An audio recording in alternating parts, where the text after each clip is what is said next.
سورہ رعد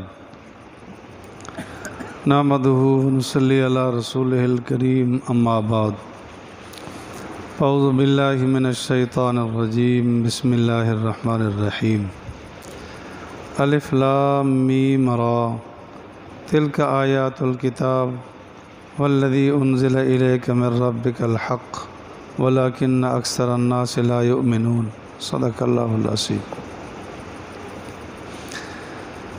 شروع اللہ کے نام سے جو بڑا مہربان نہایت رحم والا ہے۔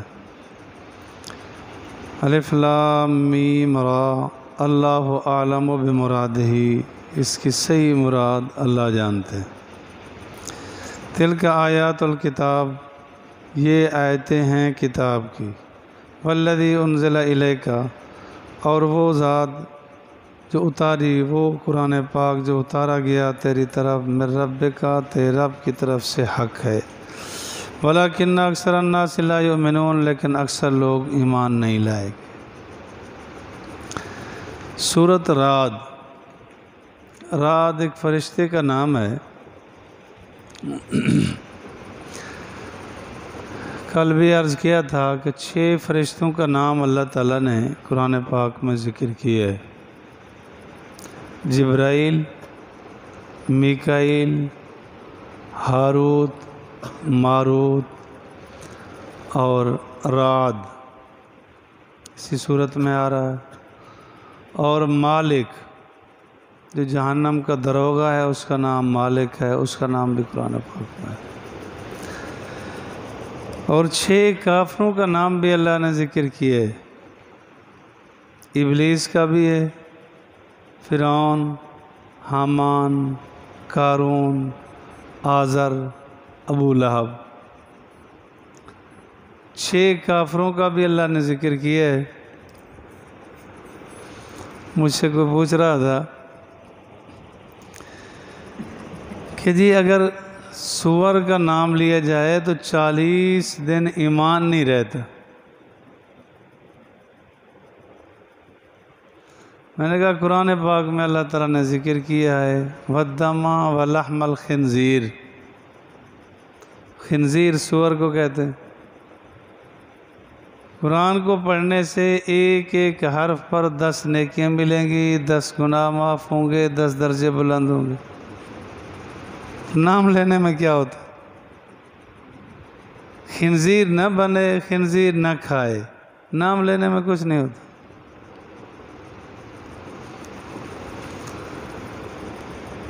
سود کھا رہے ہیں، یہ خنزیر سے بدتر ہے، خنزیر سے یہ بدتر ہے۔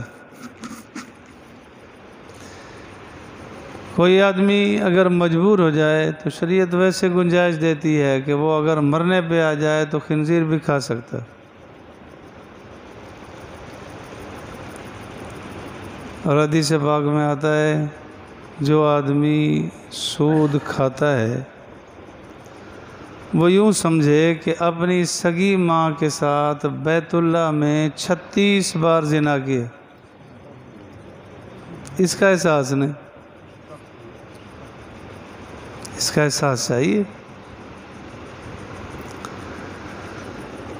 تو کافروں کا ذکر جو آیا ابلیس پڑھنے پر، فرعون پڑھنے پر، حامان، قارون پڑھنے پر اجر ملے گا۔ قرآن پاک کی تلاوت ہے۔ ایک لطیفہ ذہن میں آیا، ایک صاحب ایک آدمی کے پاس قرآن پاک لے گئے کہ اس کی جلد بنا دو۔ اس کو پتہ تھا کہ وہ پڑھتا بھی ہے۔ اسے کہا میں نے اس کو بار بار پڑھا ہے، یہ قرآن پاک بالکل صحیح ہے، اس کی کوئی پڑھ کے تصحیح نہیں کرنی۔ کہنے لگا اچھا ٹھیک ہے۔ جب وہ واپس آیا نا لینے کے لیے، جلد بند گئی، انہوں نے کہا ہاں جی بند گئی۔ پڑھا تھا؟ انہوں نے کہا پڑھا دو تھا۔ کوئی اصلاح بھی کی تھی؟ انہوں نے کہا ہاں اصلاح کی ہے۔ میں حیران ہو گیا، اللہ کا کلام قرآن پاک، اس میں ابلیس کا نام بھی تھا، فرعون کا نام بھی تھا۔ میں حیران رہ گیا کہ فرعون کا نام اس میں کیوں ہے؟ تو جہاں جہاں فرعون کا نام تھا کاٹ کے تیرے باپ کا لکھ دیا، جہاں جہاں ابلیس تھا میں نے اپنے ابا کا لکھ دی۔ کچھ پڑھنے والے ایسے بھی ہوتے ہیں، یوں بھی سمجھتے ہیں کہ یہ بھی تصحیح چاہیے، اصلاح چاہیے۔ تو رعد فرشتہ ہے، اس کے نام سے سورت کا نام رکھا گیا۔ الف لام میم را، یہ حروف مقطعات میں سے ہے۔ 100 کا ایک یہ جس کی صحیح مراد اللہ کو معلوم ہے۔ اگر یہ کہا جائے کہ جی حضور علیہ السلام کو معلوم تھا، راز کی بات تھی آپ نے نہیں بتائی، تو کوئی زبان گندی زبان بول سکتی ہے کہ کچھ پھر بھی تو حضور چھپا گئے۔ ہمارا ایمان اور عقیدہ ہے کہ جو کچھ اللہ نے دیا حضور نے 100% ظاہر کر دیا۔ حضور تو ایسی ذات ہے اور انبیاء کہ اندر کے راز کی معاملات بھی سارے ظاہر کر دیے۔ آدمی کے تعلقات ہوتے ہیں نا، یا تو باہر ہو تو دوستانہ دوستوں سے، گھر ہو تو اہل خانہ سے، دونوں کو آدمی کہتا ہے کہ یہ میرے راز ہیں، خیال کرنا۔ حضور علیہ السلام نے باہر صحابہ سب کو کہہ دیا کہ جو کچھ میرا دیکھو آگے بتا دو، اور صحابہ نے آپ علیہ السلام کی پیشاب پر بیٹھنے کی کیفیت دیکھی، وہ بھی بتا دی۔ اور ازواج مطہرات سے آپ نے فرما رکھا تھا جو کیفیت دیکھو آگے بتا دو۔ تو ازواج مطہرات نے غسل تک کی کیفیات بتا دی کہ حضور ایسے غسل کرتے تھے، ایسے کرتے تھے، یہ ہوتا۔ حضرت حفصہ فرماتی ہیں کہ مرتبہ ہم اکٹھے غسل کر رہے تھے تو میں بھی پانی لے رہی تھی، حضور بھی لیتے تھے اس سے جو ٹب میں بھر رکھا تھا، پتھر کے ہوتے تھے۔ یہ کیفیت بھی بتا دی، یہ کیفیت بھی بتائی کہ کبھی آپ ایسا کرتے تھے، ازواج مطہرات سے مل کے فوراً غسل کر لیتے تھے، اور کبھی کئیوں سے مل کے وقفے سے کرتے تھے۔ ہر حالت بتا دی، اور کہیں کہ نبی کو چھپا کے چلا گیا، نعوذ باللہ من ذالک، ایسا نہیں ہے۔ تو یہ حروف مقطعات کی مراد صرف اللہ کو معلوم ہے۔ کچھ مرادی معنی لینے والوں نے کہ الف لام میم را، الف سے مراد اللہ ہے، لام سے مراد لطیف ہے، میم سے مراد مالک مملکت ہے، اس طرح کے معنی، لیکن وہ اپنے حساب سے مراد لی ہے، لیکن صحیح علامہ جلال الدین سیوطی رحمۃ اللہ علیہ فرماتے ہیں صحیح معنی یہ ہے اللہ اعلم بمرادہ، اس کی صحیح مراد اللہ جانتا۔ یہ آیتیں ہیں کتاب کی، قرآن پاک کی۔ نزول کے اعتبار سے یہ سورت 13ویں نمبر پر ہے، اپنا ترتیب کے اعتبار سے جو نزول کے اعتبار سے ہے وہ 96 نمبر پر ہے۔ تو لوح محفوظ میں یہی ترتیب ہے جو قرآن پاک کی موجود ہے، اور یہی قیامت تک رہے گی، ایک حرف بھی نہیں بدل سکے گا۔ حدیث میں آتا ہے کہ جو آیت پاک اترتی، آپ علیہ السلام فرماتے اس کو فلاں آیت کے بعد فلاں سے پہلے رکھ دو، فرماتے اس کو فلاں صورت میں رکھ دو۔ تو یہ آیت اترتی، یوں احکامات اترتے، جو کچھ اترا یہ حق ہے، ایک حرف میں بھی شک شبہ نہیں ہو سکتا۔ شک کرنے والے شک میں ہیں، مشکوک ہیں، قرآن پاک میں کوئی شک نہیں، ایک ایک حرف 100% صحیح۔ والذی انزل الیک من ربک الحق ولکن اکثر الناس لا یؤمنون، معاندین کا انکار، لیکن اکثر لوگ ایمان نہیں لائیں گے۔ ہر دور میں اکثریت کافروں کی رہی ہے اور رہے گی، ایمان والے ہمیشہ تھوڑا رہے، کافر ہمیشہ زیادہ رہے، اور قیامت تک یوں ہی رہیں گے۔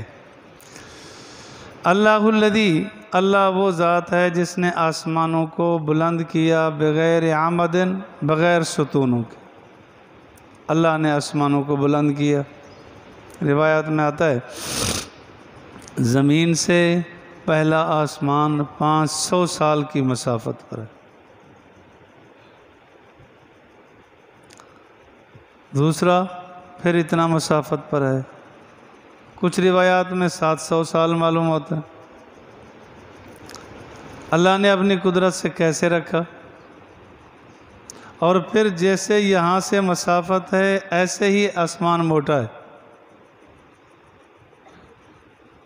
اور اللہ نے اپنی قدرت سے بغیر ستونوں کے کیسے رکھا، یہ اللہ کی قدرت۔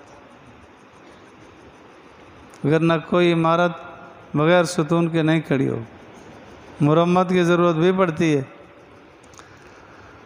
ہاں جی، ترونہا، تم اس کو دیکھتے ہو، تو دیکھتے تا حد نگاہ ہے،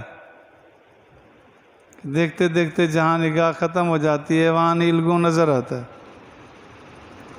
تا حد نگاہ ہے۔ یوں دیکھیں تو کتنا تک دیکھ سکتے ہیں، آسمان نظر آ رہا، ما فوق الارض، اوپر جو کچھ ہے اس کو آسمان کہا جاتا ہے۔ تو ترونہا ثم استوی علی العرش، پھر اللہ مستوی ہوئے عرش پر، زمین کا مادہ بنایا، جس طرح پہلے سامان اکٹھا کیا جاتا ہے پھر مکان بنے گا، زمین کا مادہ بنا، پھر آسمان کا مادہ بنا، پھر زمین بچھائی گئی، پھر اس پر پہاڑ رکھ دیے گئے، درخت رکھ دیے گئے، نظام قدرت چلا، آسمان یوں لگا دیا گیا، یوں 6 دن لگے۔ ثم استوی علی العرش، پھر اللہ عرش پر مستوی ہوئے۔ یاد رکھیں جیسے ہمارے اعضاء ہیں، اللہ کے ایسے اعضاء نہیں ہیں، ایمان رکھو۔ آنکھیں ہیں؟ نہیں، اس طرح کی آنکھیں نہیں ہیں، لیکن اللہ بصیر ہے، دیکھتا ہے۔ اللہ کے کان ایسے نہیں ہیں لیکن اللہ سنتا ہے، زبان ایسی نہیں ہے لیکن اللہ بولتا ہے، ہاتھ ایسے نہیں ہیں لیکن اللہ پکڑتا ہے۔ ایسی جتنا مشتبہات آیات ہیں ان کے بارے میں صرف اتنا ایمان رکھنا ضروری ہے کہ ہے، بس۔ باقی امام مالک رحمۃ اللہ علیہ فرماتے ہیں کہ ایسی آیات پر ایمان رکھنا واجب ہے، ان کی کیفیت مجہول ہے، السوال بہ بدعۃ، اور ان کے بارے میں سوال کرنا بدعت ہے کہ یہ کیسے، یہ کیوں، یہ کیسے، کس طرح، ایسا نہیں ہوتا۔ یہ انسان کا دماغ اتنا کام ہی نہیں کر سکتا کہ وہاں پہنچے۔ یہ ہوائیں ہیں کہ ہم وہاں گئے، وہاں گئے، یہ کیا، وہ کیا، پھر بھی کچھ نہیں کیا، جتنا کچھ کر لیا وہ کس نے دیا تھا، لیکن پھر بھی ابھی کچھ نہ کر پائے۔ تو ثم استوی علی العرش، یہ اللہ کی عظمت ہے۔ پھر عرش پر مستوی ہوئے۔ عرش بہت بڑا مقام ہے۔ وسخر الشمس، اللہ نے سورج اور چاند کو تابع کر دیا۔ انسان کے پاس پھر بھی اختیارات ہیں کہ ہاتھ ہلا سکتا ہے، اپنی مرضی سے دیکھ سکتا ہے، مرضی سے اٹھ سکتا ہے۔ سورج چاند اپنی مرضی سے نہیں چل سکتا، اپنی مرضی سے کہیں آج میں نے نہیں نکلنا، آج مجھے تھکان ہے جی، ایک لمحہ کے لیے بھی اس کو اختیار نہیں۔ پھر بھی بے وقوف ہیں کہ سورج چاند کی پوجا کرتے، جن کو ذرا برابر بھی اختیار نہیں۔ انسان کو پھر بھی کوئی ذرا برابر اختیار ہے تو صحیح نا، کچھ قادر ہے، کچھ مجبور ہے۔ سورج چاند کو تو بالکل نہیں ہے، پھر ان کی پوجا پاٹ صرف چمک کے پیچھے مڑے، ان کے پیچھے کوئی اختیارات نہیں، وہ بھی اللہ کی مخلوق ہے، وہ انسان کی خدمت میں لگے۔ سورج چاند ستارے ساری مخلوق انسان کی خدمت میں ہے، پر انسان ہے ناشکرا۔ چاہیے تھا کہ جتنا اس کا شکریہ ادا کیا جا رہا ہے، خدمت کی جا رہی ہے، اتنا ہی زیادہ اللہ کا شکر گزار ہوتا، نہیں، ایسا نہیں۔ جس وقت علماء فرماتے ہیں کہ ایک نافرمانی کرتا ہے، اس نے پورے کارخانہ کائنات کا انکار کر دیا۔ ساری کائنات اس کے لیے، اور یہ پھر بھی ناشکری کرے، پھر بھی انکار کرے۔ اللہ ہدایت دے۔ وسخر الشمس والقمر، مسخر کر دیا، تابع کر دیا سورج کو، چاند کو، کل یجری لاجل مسمی، ہر ایک چل رہا ہے اپنے وقت مقررہ پر، اس میں کبھی کوئی سستی نہیں۔ یدبر الامر، اللہ تمام امور کی تدبیر فرما رہے، مالک ہے، اسی کے اختیار میں ہوتا ہے، ساری چیزوں کی تدبیر کرتا ہے۔ سورج آیا، چاند آیا، ستارے آئے، دن آیا، رات آئی، درخت نکلے، پھل لگایا، ساری چیزوں کا انسان کو کیا کرنا ہے، کیسے کرنا ہے، اس کو اپنا پتہ نہیں، اللہ کو سب کچھ کا پتہ ہے۔ ساری تدابیر اللہ کر رہے ہیں اس کے لیے، یہ شکر کرے۔ یفصل الآیات، آیات کی تفصیل کر دی۔ لعلکم بلقاء ربکم، شاید کہ تم اپنے رب کی ملاقات کو یقین جانو، اپنے رب کی ملاقات کو یقینی جانو۔ لیکن ہم عقیدہ تو شاید اللہ کے فضل سے ہو، عمل میں ہم ایسے نہیں ہیں کہ ہمیں یقین ہو کہ ہم نے مرنا ہے، اللہ سے ہماری ملاقات ہوگی۔ حدیث پاک میں آتا ہے من احب لقاء اللہ احب اللہ لقاءہ ومن کرہ لقاء اللہ کرہ اللہ لقاءہ، کہ جو اللہ کی ملاقات کو پسند کرتا ہے اللہ بھی پسند کرتا ہے، جو اللہ کی ملاقات کو پسند نہیں کرتا اللہ بھی نہیں کرتا۔ حضرت عائشہ رضی اللہ عنہا نے عرض کیا اللہ کے رسول پھر کون موت کو چاہتا ہے؟ تو حضور علیہ السلام نے فرمایا عائشہ جس وقت موت کا وقت قریب آتا ہے نا تو مومن کو مرنا محبوب ہو جاتا ہے، بڑی محبت ہو جاتی ہے اس کو، کہتا ہے جلدی جاؤں۔ یہی ہے نا کہ حضرت بلال رضی اللہ تعالیٰ عنہ کا جب وقت آیا، قریب وقت تھا، کیفیت عجیب تھی، تو گھر والی رونے لگی، تو فرمایا کیوں روتی ہے؟ تو وہ کہنے لگی کہ جب آپ ہم سے جدا ہو جائیں گے۔ فرمایا یہ کوئی رونے کا مقام ہے؟ یہ تو خوشی کا مقام ہے کہ ابھی روح نکلے گا، ابھی حضور سے جا ملوں گا، یہ تو خوشی کا مقام ہے۔ اللہ مجھے اور آپ کو کامل دین پر چلنے کی توفیق